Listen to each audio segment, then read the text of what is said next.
विठ्ठल विठ्ठल जय हरि विठ्ठल विठ्ठल विठ्ठल पहावा विठ्ठल विठ्ठल विठ्ठल पहावा विठ्ठल। हरिप्राप्तीचे उपाय धरावे संताचे ते पाय। नाथबाबा आपल्याला म्हणतात, जर तुम्हाला भगवंताची प्राप्ती करून घ्यायची असेल, जर तुम्हाला हरीची प्राप्ती करून घ्यायची असेल, तर तुम्ही संतांचे पाय धरा, संतांना शरण जा। परंतु संत सुद्धा आपल्याला ओळखता आले पाहिजे। कुणाला म्हणावं बरं संत? जे संत कुणाला म्हणावं? तर जे शेवटच्या अंतापर्यंत सहन करतात त्यांना म्हणावं संत। का बरं अशी व्याख्या केली असेल मी? कारण समाजाने विष दिलं तरीही जे समाजाला अमृत देतात त्यांना म्हणावं संत।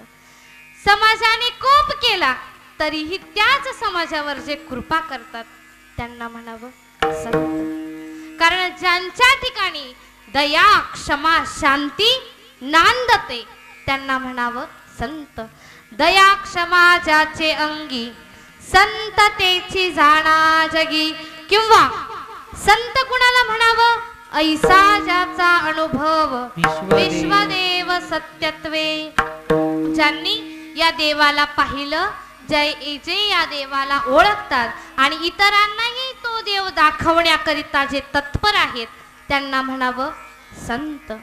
सर्वाभूती समदृष्टी तोची साधू ये सृष्टी। सर्व भूतांच्या ठिकाणी ज्यांची समान दृष्टी असते त्यांना संत म्हणावं।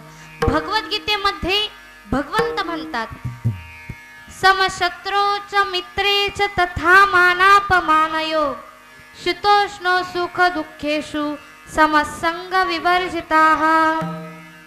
शत्रू आणि मित्र ज्यांना सारखे वाटतात, ज्यांना मान आणि अपमान सुद्धा सारखा वाटतो, ज्यांच्यावरती सुख आणि दुःखाचा काहीही परिणाम होत नाही त्यांना संत म्हणावं। एकदा स्वामी विवेकानंदांचे जे गुरु होते रामकृष्ण परमहंस, त्यांना विचारलं गेलं संत कोणाला म्हणावं? तेवढ्यात तिथे एक बाजूला व्यक्ती बसलेला होता, त्याने उत्तर दिलं, जर काही मिळालं तर ज्यांना आनंद होत नाही आणि काही मिळालं नाही तर ज्यांना दुःख होत नाही त्यांना म्हणावं संत। परंतु रामकृष्ण परमहंस म्हणाले, एवढी मर्यादित करू नका संतांची व्याख्या। संतांची व्याख्या रामकृष्ण परमहंसांनी सांगितली, काही मिळालं तर 4 जणांना वाटून खातात आणि ज्या दिवशी काहीही मिळत नाही त्या दिवशी भगवंताच्या समोर जाऊन म्हणतात, बरं झालं देवा, आज मला काहीच दिलं नाही, ते त्या निमित्ताने मला तुझा उपवास करण्याची संधी मिळाली। हे संत। भगवद्गीतेच्या 15व्या अध्यायामध्ये 5व्या क्रमांकाचा श्लोक आहे, निर्माण मोहा जित संग दोषा अध्यात्म नित्या विनिवृत्त कामा द्वैर्विमुक्ता सुख दुःख सौनेर गच्छन्त मूढा पदमं व्ययतत। संत कुणाला म्हणावं? निर्माण मोहा, जे मोहापासून विरक्त आहे। जित संग दोषा म्हणजे ज्यांनी संग दोषाला जिंकलं, ज्यांना अध्यात्माचं परिपूर्ण ज्ञान आहे आणि ज्यांनी काम वासना विषय वासना यांना जिंकलं, सुख दुःख या दोघांपैकी कोणाचाही कशाचाही ज्यांच्यावरती परिणाम होत नाही त्यांना संत म्हणावं। तुकोबाराय सुद्धा एका अभंगामध्ये संतांचं वर्णन करताना साधूची लक्षणं सांगताना फार सुंदर वर्णन करतात। मृदु सबाह्य नवनीत तैसे सज्जनाचे चित्त जासी अपंगिता नाही त्यासी धरी जो हृदयी जे का रंजले गांजले त्यासी म्हणे जो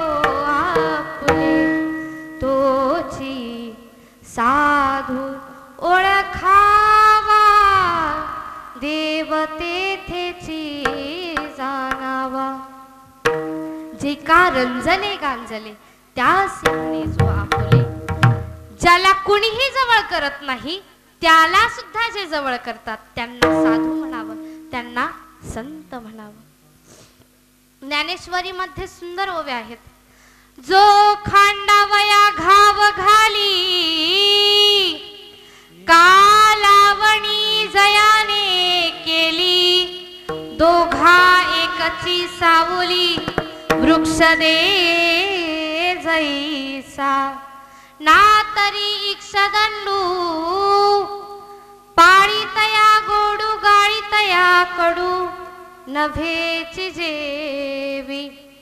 जसा वृक्ष लावणाऱ्याला आणि तोडणाऱ्याला दोघांनाही सारखीच सावली देतो. आणि पुढचं उदाहरण सांगितलंय ते इक्षदंडू. इक्षदंडू म्हणजे ऊस.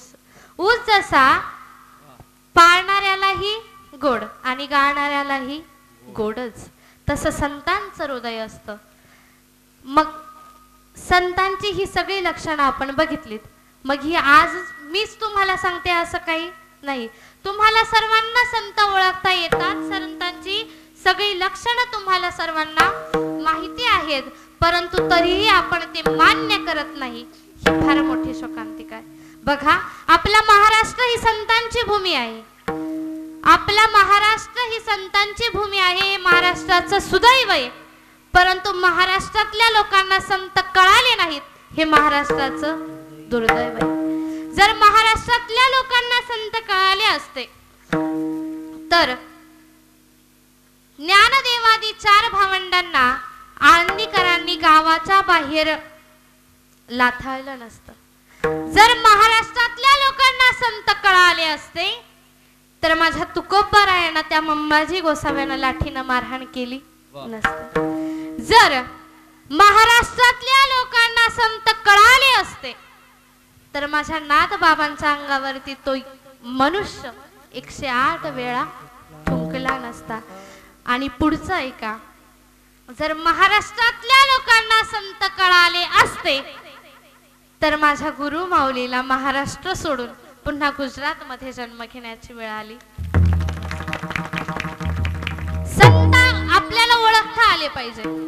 बघा, मला सांगायचं कारण एवढंच की गुरु माऊलींना जे जे ओळखत असतील, ज्यांनी ज्यांनी गुरु माऊलींचं दर्शन घेतलं असेल, त्यांच्या लक्षात येईल की मी आतापर्यंत संतांची जी जी लक्षणं सांगितलीत ती सगळी लक्षणं आपल्याला गुरु माऊलींमध्ये दिसतात. त्यांच्याकडे दया आहे, त्यांच्याकडे क्षमा आहे, त्यांच्याकडे शांती आहे, त्यांच्याकडे तेजस्विता आहे, त्यांच्याकडे तत्परता आहे, त्यांच्याकडे तपस्विता सुद्धा आहे. कोणाकडे? गुरु माऊली परमपूज्य संत श्री अनेक रूपी माऊलींकडे. जे जे गुरु माऊलींकडे खेटी दर्शनाकरिता जात असतील त्यांना गुरु माऊलींचा अनुभव येत असेल. गुरु माऊलींकडे जेव्हा आपण एखाद्या गोष्टीचं निराकरण करण्यासाठी किंवा एखाद्या समस्येचं निवारण करण्याकरिता जातो तेव्हा त्या समस्येचं निवारण करताना माऊली आपल्याला त्या समस्येचं निवारण करण्याकरिता उपाय सांगतात, बरोबर? पण तो उपाय सांगत असताना आपण जेव्हा पहिल्यांदा जातो तेव्हा माऊली आपल्याला तो उपाय सांगताना हात जोडून तो उपाय सांगतात.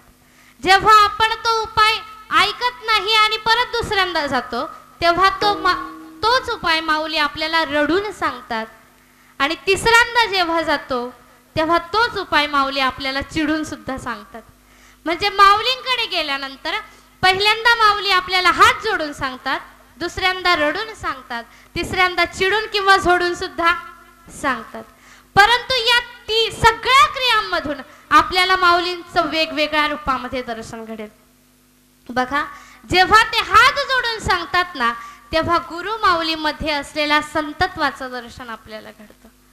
जेव्हा ते रडून सांगतात ना तेव्हा त्यांच्यामध्ये असलेल्या आदिमाया आदिशक्ती जगतजननी माता पार्वती मातेचं दर्शन आपल्याला घडतं. आणि जेव्हा ते चिडून सांगतात तेव्हा त्यांच्यामधलेला असलेला रुद्रावतार भगवान शिव त्यांचं आपल्याला दर्शन घडतं.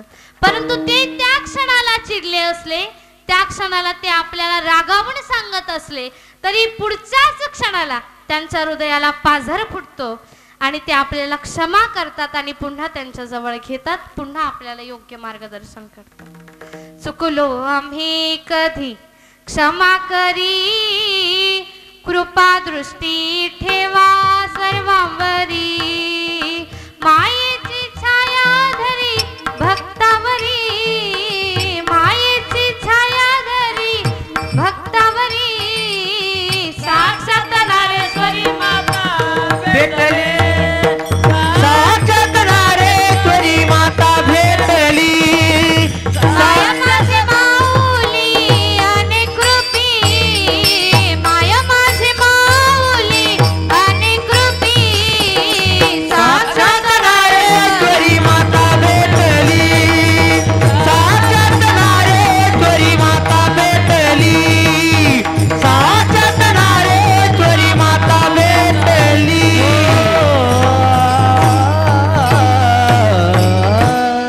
माया माझी माऊली अनेक रूपे. संत आपल्या जीवनामध्ये आईची भूमिका बजावतात, वेळ आली तर वडिलांची भूमिका बजावतात. संत आपल्या जीवनामध्ये देवाची सुद्धा भूमिका बजावतात.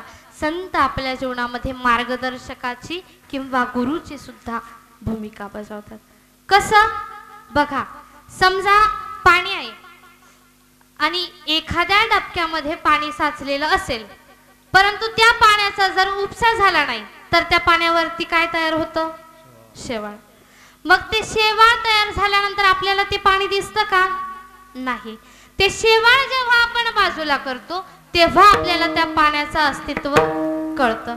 तसं आपल्या जीवनामध्ये सुद्धा आपल्या अंतःकरणामध्ये तो हरी आहे, परंतु त्या हरीच्या भोवती अज्ञानाचं शेवाळ साचलंय आणि ते अज्ञानाचं शेवाळ, ते अज्ञानरूपी शेवाळ बाजूला करण्याचं जर काम कोण करीत असतील तर ते संत असतात.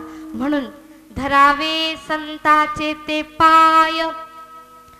सकल साधू संतांच्या साहित्याचा जर आपण अभ्यास केला तर संतांच्या संगतीमध्ये राहत असताना संतांच्या पायाला फार महत्व आहे. सगळ्या साधू संतांनी संतांच्या पायाला फार महत्व दिले. संताची ये पायी हा माझा विश्वास, सर्व भावे दास झालो त्यांचा. कारण संतांच्या पायावरती जेव्हा आपण जातो, संतांच्या चरणावरती जेव्हा आपण लीन होतो, तेव्हा एक समर्पणाची किंवा दास्यत्वाची भावना आपल्यामध्ये निर्माण होत असते. ज्ञानोबा सुद्धा श्री गुरूंचं वर्णन करीत असताना म्हणतात, कल्पतरु तळवटी जो कोणी बैसला, काय उणे त्याला सांगा जोजी. ज्ञानोबा काय म्हणलेत? कल्पतरु तळवटी म्हणजे कल्पतरूच्या पायथ्याशी जो बसला त्याला कोणत्याही गोष्टीची उणीव भासत नाही. म्हणजे ज्ञानोबा काय म्हणायचंय की सद्गुरु रूपी कल्पतरूच्या पायापाशी किंवा संत रूपी कल्पतरूच्या पायापाशी जो राहील त्याला सगळ्याच गोष्टींची प्राप्ती होईल. मग ज्ञानोबा असं का बरं म्हटले नसतील? कल्पतरुवरी जो कोणी बैसला. कारण ज्ञानोबा म्हणायचंय, तुम्ही या सद्गुरूंच्या डोक्यावर बसू नका किंवा तुम्ही या संतांच्या डोक्यावर बसू नका, तुम्ही या संतांपेक्षा स्वतःला श्रेष्ठ समजू नका. या संतांच्या पायाची धूळ बनून राहा. कारण संतांच्या पायाची धूळ जरी आपल्या अंगाला लागली तरी संत चरण रागतीत, संत चरण रागतीत, संत चरण रागतीत, संत चरण रागतीत,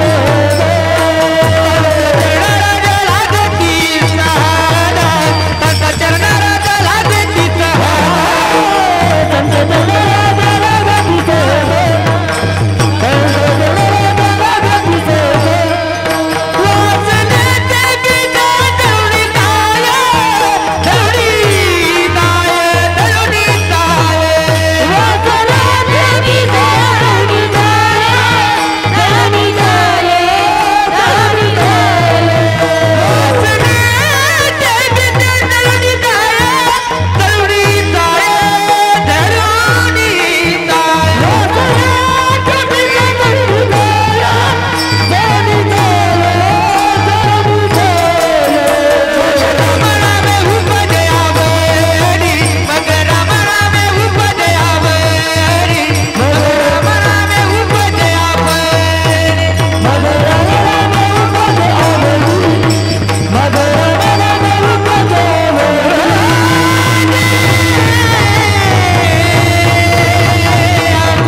जाये.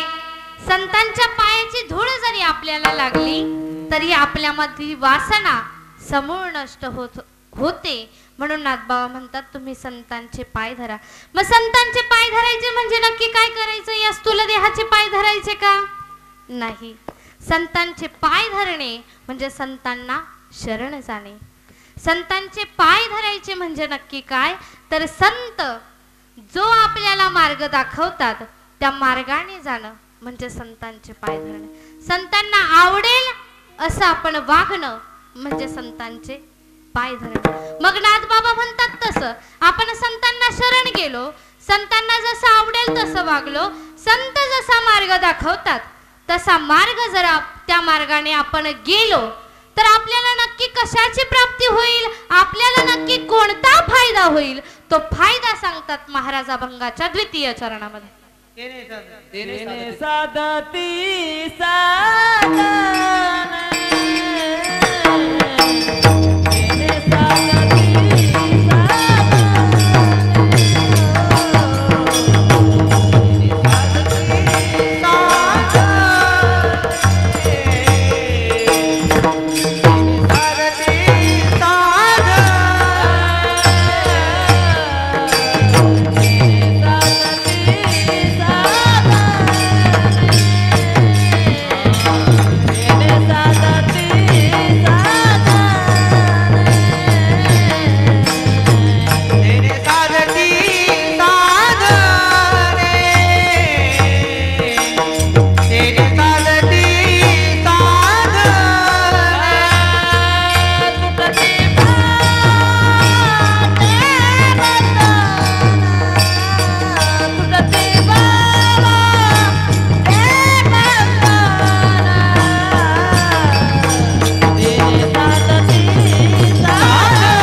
साधने तुटती भवाची बंधने.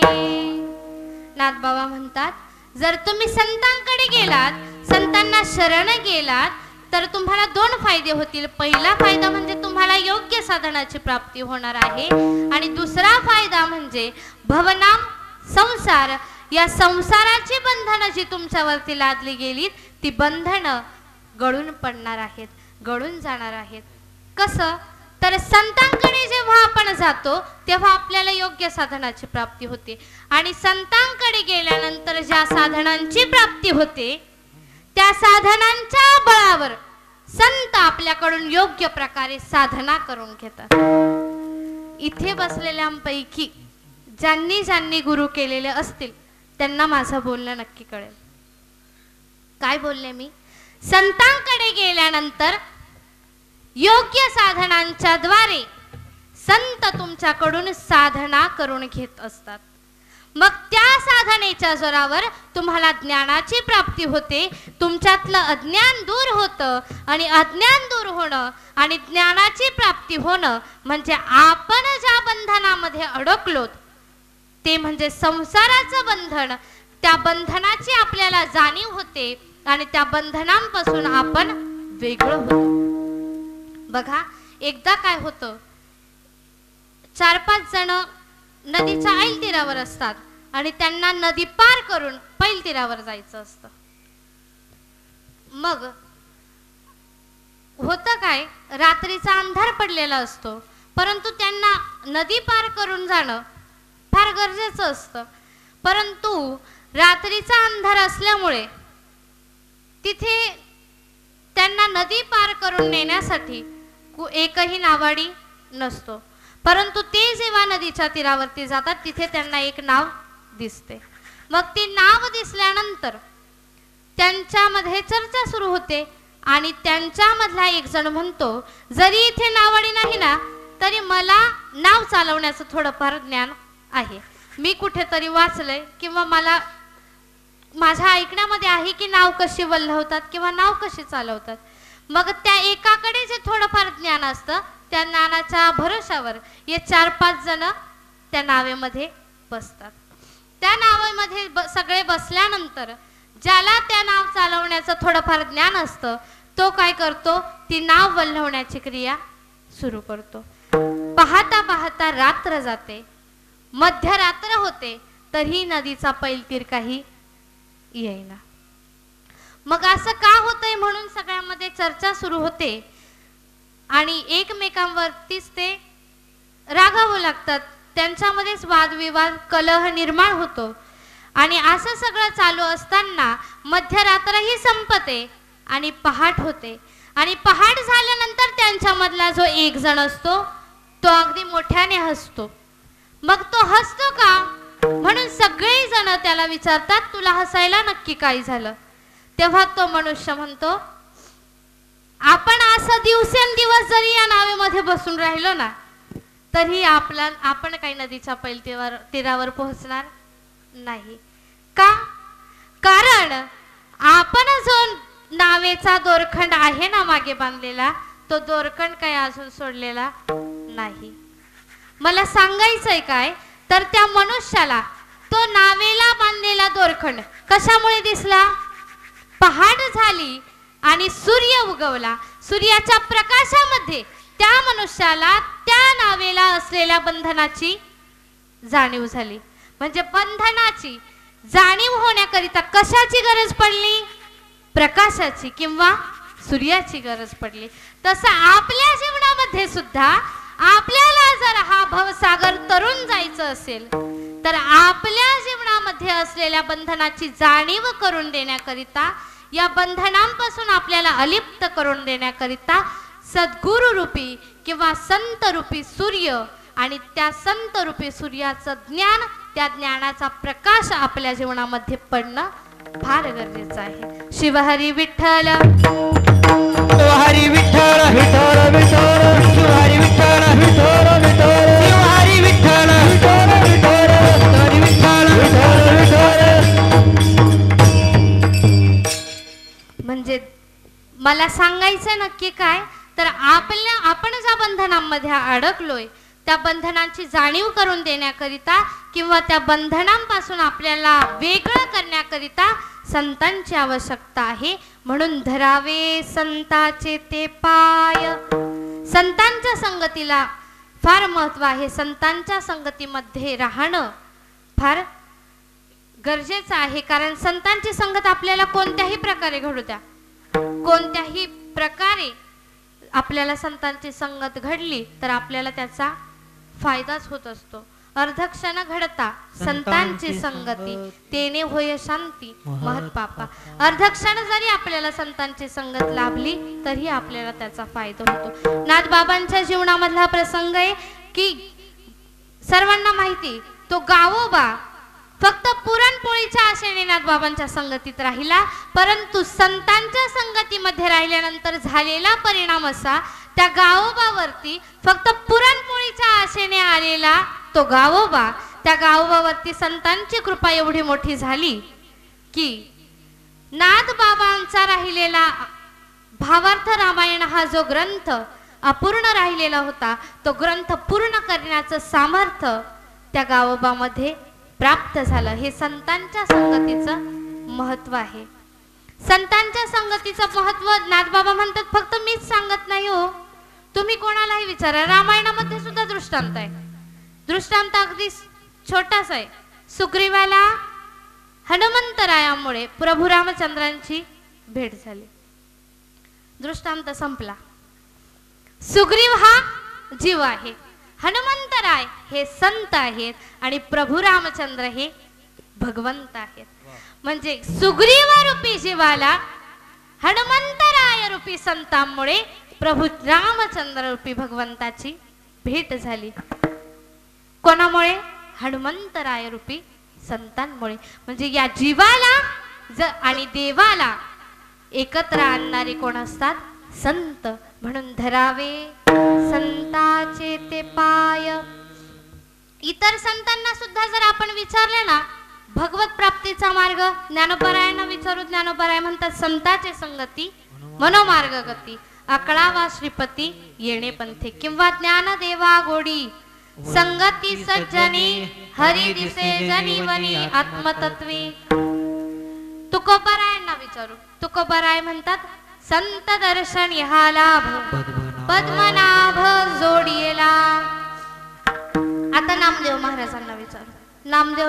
नामदेव महाराज म्हणतात, संता पायी माथा ठेविता सद्भावे तेने भेटे देव आपोआप.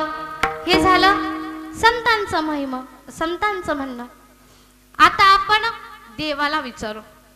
देव सुद्धा भगवद्गीतेमध्ये म्हणतात, तद्विधी प्रणिपातेन परिप्रश्नेन सेवया उपदेशन्ति ते ज्ञानम् ज्ञानिनः तत्त्वदर्शिनः. भगवंत काय म्हणतात, तुम्हाला जर देवाची प्राप्ती करून घ्यायची असेल, तुम्हाला जर ज्ञान मिळवायचं असेल, या भगवंताविषयी असलेल्या ज्ञानाची प्राप्ती तुम्हाला करून घ्यायची असेल, तर तुम्ही काय करा, तुमच्या आचार्यांकडे जा, तुमच्या गुरूंकडे जा किंवा संतांकडे जा. संतांकडे गेल्यानंतर त्यांच्या चरणांवरती नतमस्तक व्हा. प्रणिपातेन परिप्रश्नेन म्हणजे तुम्ही त्यांना प्रश्न विचारा, आणि प्रश्न विचारल्यानंतर ते संत, ते गुरु, ते आचार्य तुम्हाला जो उपदेश करतील ना, त्या उपदेशामुळे तुम्हाला ज्ञानाची प्राप्ती होईल. आणि ज्ञानाची प्राप्ती झाली की समजावं आपल्याला देव भेटला. कारण तुका म्हणे ज्ञान तोची नारायण. मग हे झालं संतांचं किंवा देवाचं म्हणणं. नाथबाबा म्हणतात, देवाला मिळवण्याकरिता संतांची गरज आहे. हे फक्त आम्हा संतांचं म्हणणं नाही, तर तुम्ही देवाच्या उच्छवासातून निर्माण झालेले जे वेद आहेत त्यांना जरी विचारलं तरी तेही हाच पुरावा सांगतात अभंगाचं तृतीय चरण.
नाथबाबा म्हणतात, तुम्हाला देवाची प्राप्ती करून देण्याचं सामर्थ्य फक्त संतांमध्ये आहे.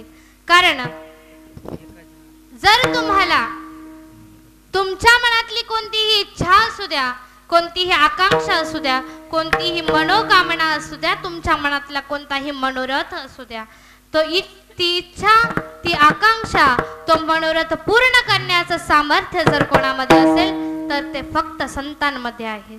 कारण जेव्हा आपण एखाद्या व्यक्तीकडे एखादी गोष्ट मागतो तेव्हा ती गोष्ट देण्याकरिता समोरच्या व्यक्तीमध्ये तेवढी पात्रता असणं गरजेचं आहे. आणि ती पात्रता किंवा ती पूर्णता जर कोणामध्ये असेल तर संतांमध्ये आहे.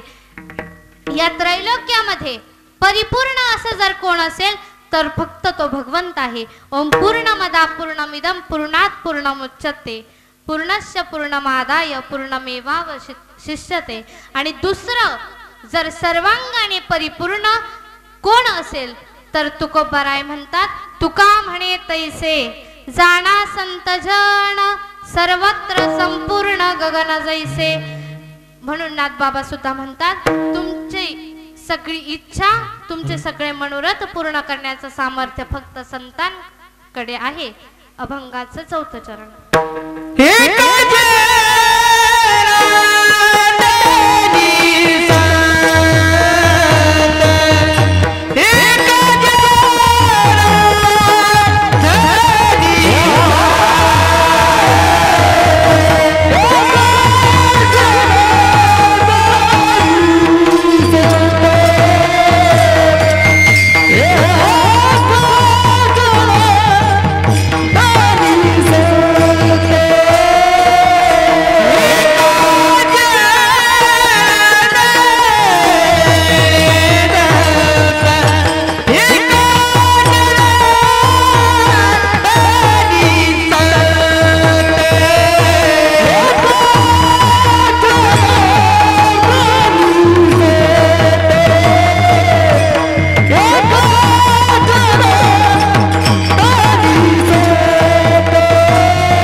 हलके मिले सुर मेरा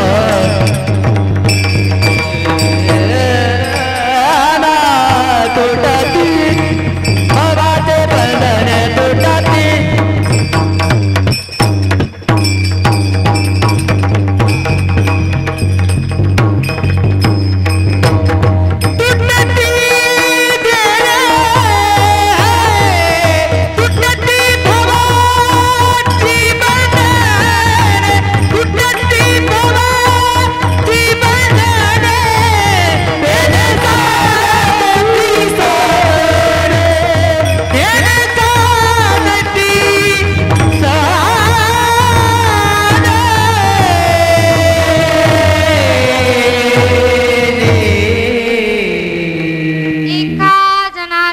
संत पूर्ण करीती मनोरथ तेने साधती साधने तुटती भवाचे बंधने. संप्रदायाच्या नियमाप्रमाणे एकदा सर्वांनी हात वरती करून भजन म्हणा. विठोबा रखुमाई तारे वाजवा तारे वाजवा रखुमाई हरी के विठोबा रखुमाई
बाकी तत्कार नंतर करा. बोलू नका. बाकी तत्कार कीर्तन झालं बघा. विनंती. हरी प्राप्तीसी उपाय धरावे संताचे ते पाय तेने साधती साधने तुटती भवाची बंधने. प्रस्तुत अभंगावरती माझ्या अल्पशा मतीप्रमाणे खरं तर अभंगाचा भावार्थ असाच असेल असं मी म्हणणार नाही, परंतु माझ्या अल्पशा मतीप्रमाणे माझी गुरु माऊली ज्याप्रमाणे बुद्धी देईल त्याप्रमाणे मी अभंगाचा भावार्थ तुमच्या समोर, अभंगाचं चिंतन तुमच्या समोर मांडण्याचा प्रयत्न केला. खरं तर मी तुमच्या समोर बोलावं एवढी माझी पात्रता नाही, कारण मी सर्वांपेक्षा लहान आहे. परंतु हे ज्यांच्या कृपेमुळे घडतंय ते संत म्हणजे माझे गुरु माऊली परमपूज्य संत श्री अनेक रूपेजी माऊली स्वामी. कीर्तन चालू आहे, बाकी तत्कार नंतर करा कीर्तन झाल्यावर.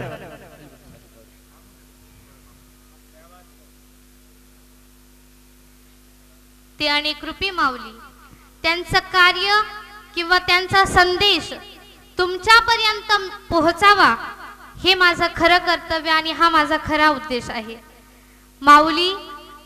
माऊलींच्या प्रवचनामधून माऊली अनेक वेळा सांगत असतात की नेहमी माणसाने खरं बोललं पाहिजे, खरं वागलं पाहिजे, प्राणीमात्रांवर दया केली पाहिजे, प्रत्येकाने एक तरी गाय निदान पाळली पाहिजे, आपला धर्म आपली संस्कृती टिकून राहील असं माणसाने वागलं पाहिजे, आईवडिलांची सेवा आपण जीवनामध्ये केली पाहिजे. प्रत्येकाने जीवनामध्ये गुरु करणं फार गरजेचं आहे. परंतु गुरु करताना निश्चित मी तुम्हाला सांगेन, गुरु असे करा की ज्यांच्यामध्ये किमान 10 लोकांचं तरी कल्याण करण्याची क्षमता असेल. आणि माऊलींचा नेहमीच हा संदेश असतो की प्रत्येक गावामध्ये अखंड हरिनाम सप्ताह झाला पाहिजे. मला वाटतं या गावामध्ये हा संदेश सांगितला नाही तरी चालेल, कारण प्रत्येक गावाने तुमचा आदर्श घ्यावा असं तुमचं गाव आहे. कारण तुमच्या गावामध्ये दर एकादशीला हरिनाम संकीर्तन सोहळ्याचं आयोजन नियोजन केलं जातं. सकल व्रतांमध्ये श्रेष्ठ जे व्रत आहे ते एकादशीचं व्रत, ते व्रत तुम्ही पाळीत आहात किंवा ते व्रत तुम्ही करीत आहात. व्रता माझी व्रत श्रेष्ठ एकादशी प्रिय भगवंतासी कोटी गुणे. सकल व्रतांमध्ये श्रेष्ठ असलेले एकादशीचं व्रत तुमच्या गावाकडून घडतंय. आता एकादशीचं व्रत कसं करावं किंवा एकादशीच्या दिवशी आपण कोणकोणते नियम पाळावेत हे मी तुम्हाला सांगण्याची आवश्यकता वाटत नाही, परंतु निश्चित मी तुम्हाला सांगेल की शास्त्रानुसार एकादशीच्या दिवशी 11 गोष्टी वर्ज्य असतात. द्युत क्रीडांच निद्रांच तांबूलम दंत धावनम परापवादम पैशून्यम स्थैर्यम हिंसा तथारती कोपम अनृत वाक्यांच एकादशा विवर्जयात. एकादशीच्या दिवशी जुगार खेळणं, एकादशीच्या दिवशी निद्रा घेणं, एकादशीच्या दिवशी विडा सेवन करणं, मिसरी लावणं, इतरांविषयी चहाडी करणं, चुगली करणं, इतरांशी भांडण करणं, एकादशीच्या दिवशी चोरी करणं, एकादशीच्या दिवशी हिंसा करणं, एकादशीच्या दिवशी भोग घेणं किंवा एकादशीच्या दिवशी विनाकारण दुसऱ्यावरती रागावणं, या सगळ्या गोष्टी वर्ज्य आहेत. परंतु हे सगळ्या गोष्टी आपण पाळतो का? नाही. या गोष्टी आपल्याकडून पाळल्या जातील किंवा नाही, परंतु या सगळ्या गोष्टी पाळल्यानंतर ज्या फळाची प्राप्ती होत असते ते फळ एका हरी कीर्तनामध्ये आहे. ऐका व्रताचे महिमान नेने आचरती जण, गाती ऐकती हरी कीर्तन ते समान विष्णुसी. या एकादशीच्या दिवशी नुसतं तुम्ही हरी कीर्तन ऐकलं किंवा गायलं तरी तुम्हाला या फळाची प्राप्ती होत असते. म्हणून तुमच्या गावाचं कौतुक करावं तेवढं कमी आहे, कारण काही गावामध्ये वर्षाकाठी येणारा अखंड हरिनाम सप्ताह तो सुद्धा करायचं जीवावर येतं. परंतु तुमच्या गावाचा कोणीही आदर्श घ्यावा असं तुमचं गाव आहे. खरं तर आल्यानंतर लगेचच तुमच्या गावातली जी संस्कृती आहे तिचं मला दर्शन घडलं. मला पहिल्यांदा कोण भेटलं ते ठाकरे सर. ते आले आणि मी खूप लहान आहे, खूप म्हणजे खूप लहान आहे, तरी ते आले आणि माझ्या पाया पडत होते. मलाच लाज वाटली आणि तरी ते काय बोलले की मी माझं भाग्य समजतो की मी आल्यानंतर मला लगेचच दीदीचं किंवा ताईंचं दर्शन घडलं. मला सांगायचं नक्की काय की ते तुमच्या गावातले शिक्षक आहेत हो ना? तर तुमच्या गावातले शिक्षक जर एवढे सुसंस्कारित असतील तर तुमचं गाव किती सुसंस्कारित असेल हे त्यांच्या एका आचरणावरून लक्षात आलं. नंतर आम्ही ज्यांच्या घरी गेलो ते म्हणजे धामणे साहेब. त्यांच्या घरी गेल्यानंतर सुद्धा आम्हाला अगदी परिवाराचं जसं प्रेम असतं ते प्रेम लाभलं. आणि तुमची सर्वांची सुद्धा फार सुंदर साथ मला लाभली. खरं तर सगळ्यांचे आभार मानण्यापूर्वी मी तुम्हाला सगळ्यांना एक गोष्ट निश्चित सांगेल की मी इथे उभे राहिल्यानंतर किंवा मी इथे आल्यानंतर सगळ्यांच्या मनामध्ये आलं असेल की आज मात्र चिंतन शिवावरतीच होणार, किंवा आज आणि कृपी माऊली किंवा भगवान शिव हे सोडून आपल्याला काही ऐकायला मिळणार नाही. परंतु खरं सांगू का, पंथ जरी शिवपंथ असला तरी गुरु माऊलींचा संदेश किंवा गुरु माऊलींची शिकवण अशी आहे. गुरु माऊली म्हणतात शिव आणि विष्णू वेगळे नाहीत, दोन्ही देव एक पाही. म्हणजे दोन्हीही देव एक आहेत, त्यांचं मूळ स्वरूप एक आहे. त्यामुळे त्या दोन्हीमध्ये आपण भेदभाव करण्याला काही अर्थ नाही. किंवा भगवान पांडुरंग परमात्म्याचा जर पहिला वारकरी कोण असेल तर भगवान शिव आहेत. आदिनाथ गुरु सकळ सिद्धांत. किंवा ज्ञानोबराय सुद्धा ज्ञानेश्वरी मध्ये म्हणतात ना आदि गुरु शंकरा लागोनी.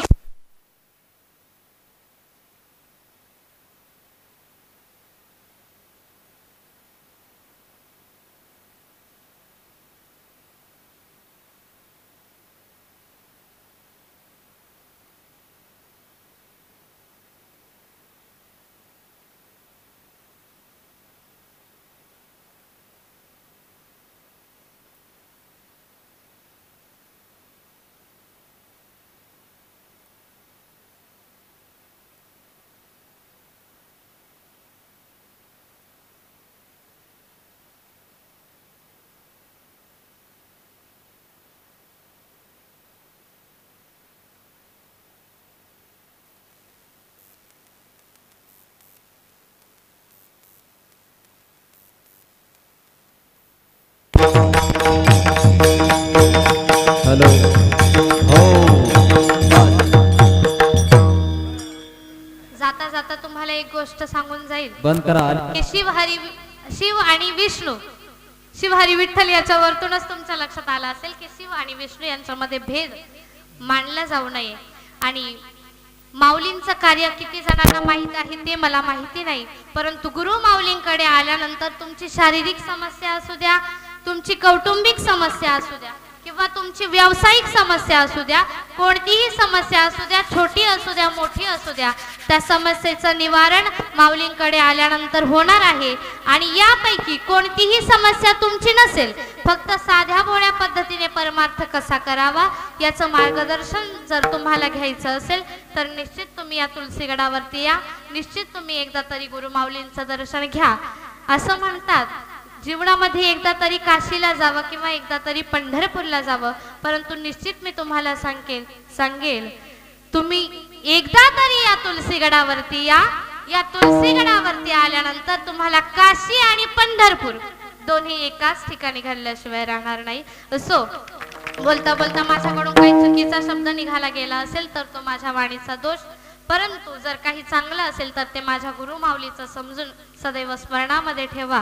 आणि आज कीर्तन रूपी सेवेकरिता ज्यांची साथ लाभली असे आमचे ज्येष्ठ गुरुबंधू, ज्यांच्या कंठामध्ये सरस्वती नांदते असे टीव्ही स्टार वासुदेवजी महाराज शिंदे, त्यांचे खूप खूप आभार. आणि ज्यांची मृदुंगाची साथ लाभली असे आमचे गुरुबंधू अनिल महाराज क्षीरसागर, महाराजांचं नाव काय, आणि नारायण महाराज. आणि दिसायला जरी दोन जीव दिसत असले तरी आत्मा मात्र एक आहेत. अगदी त्या म्हणतात तसं आम्हाला जन्म देणारी आई जरी वेगळी असेल ना तरी ज्ञानामृत देणारी आई एक आहे. अशा माझ्यावरती नितांत प्रेम करणाऱ्या माझ्या ज्येष्ठ गुरु भगिनी टीव्ही स्टार अंजलीताई शिंदे, त्यांचे सुद्धा खूप खूप आभार. आणि ज्यांच्यामुळे मी आज तुमच्या समोर उभी आहे, ज्यांच्या संस्कारांची शिजोरी घेऊन मी आज तुमच्या समोर बोलते आहे असे माझे वडील अण्णा, त्यांचे सुद्धा खूप खूप आभार. आणि आपल्या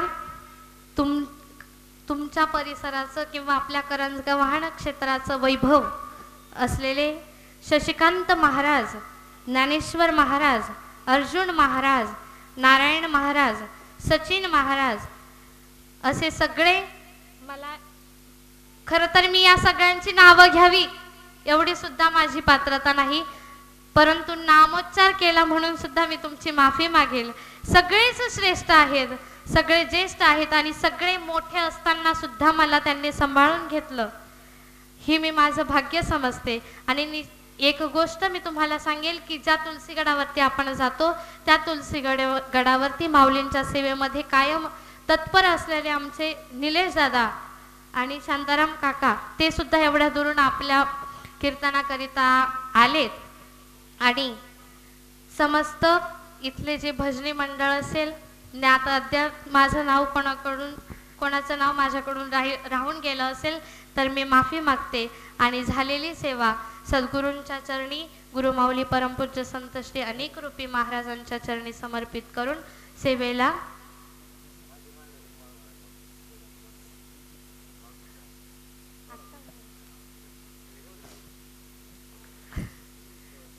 सगळ्यांची विनंती आहे की माऊलींचं जे भजन माझ्या आवाजात अनेकांनी ऐकलं आहे ते भजन एकदा पुन्हा ऐकण्याची इच्छा आहे. आणि ती तुमच्या सगळ्यांची आज्ञा म्हणून मी फक्त 2 ओळी, खरं तर वेळ खूप झालेला आहे, मी सर्वांची खूप माफी मागेल. एकादशी आहे, बरोबर, जागरण घडलंच पाहिजे. 2 चरण मी म्हणेन. सगळ्यांनी फक्त भजनाचा आनंद घ्या. वेळ झाला असला तरी मी खरंच मनापासून सगळ्यांची माफी मागेल, परंतु आनंद घ्या. आनंद जर घेत घेत तुम्ही हे भजन म्हणलात ना तर इथे सुद्धा त्या अनेक रूपी माऊलीचं दर्शन आपल्याला घडेल. माझे माहेर बिलमाळ, माझे माहेर तुलसीगड, माझ्या अनेक रूपी बाबाला शिवशक्तीचे वरदान, माझ्या अनेक रूपी माऊलीला शंकर पार्वती प्रसन्न.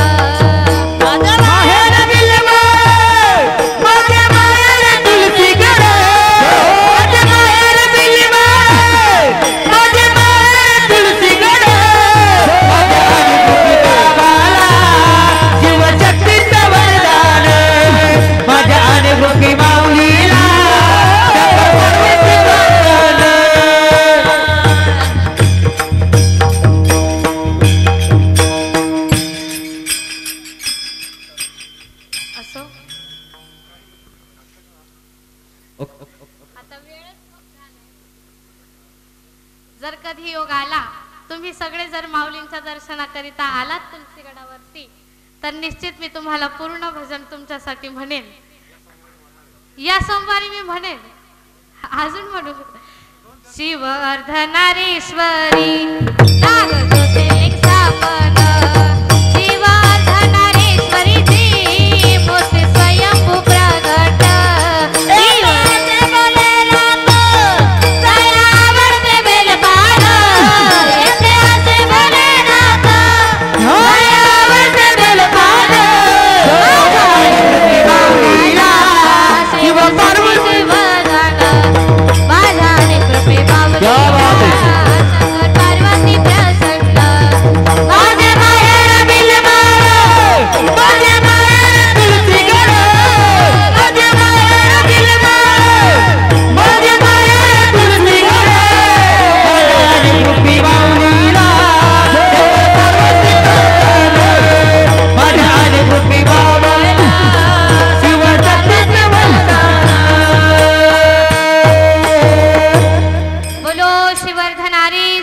भगवान की जय, परम पूज्य संत अनेक रूपी महाराज की जय.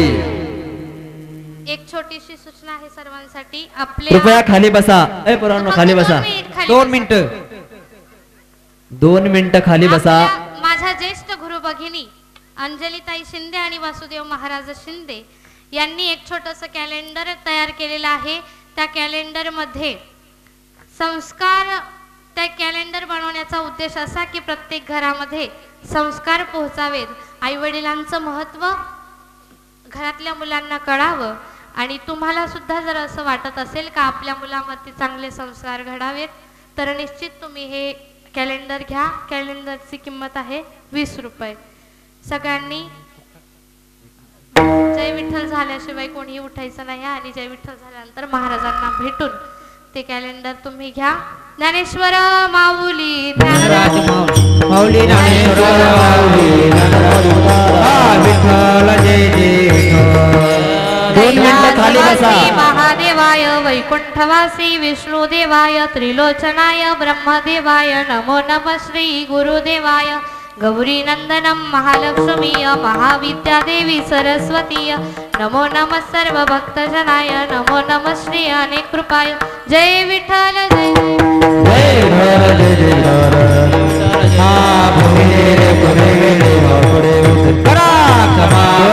कोणी उठू नका. पुरुष मंडळी खाली बसा, उठू नका. राका पायापैकी करा करा जमा करा जमारा. ज्ञानदेव तुकाराम तुकाराम तुकाराम. कृपया मोजून 2 मिनिटं सर्वजण 2 मिनिटं खाली बसा. दिदी आपल्या करता जवळपास 100-150 किलोमीटरहून प्रवास करून आलेले आहेत. त्यांचेही आपण आभार प्रदर्शन केलंच पाहिजे. साधू महाराज बोला ना. त्यांचे आपण आभार प्रदर्शन मांडलं पाहिजे, आभार व्यक्त केलेच पाहिजे. सर्वजण मोजून 2च मिनिटं खाली बसा, जास्त वेळ होणार नाही.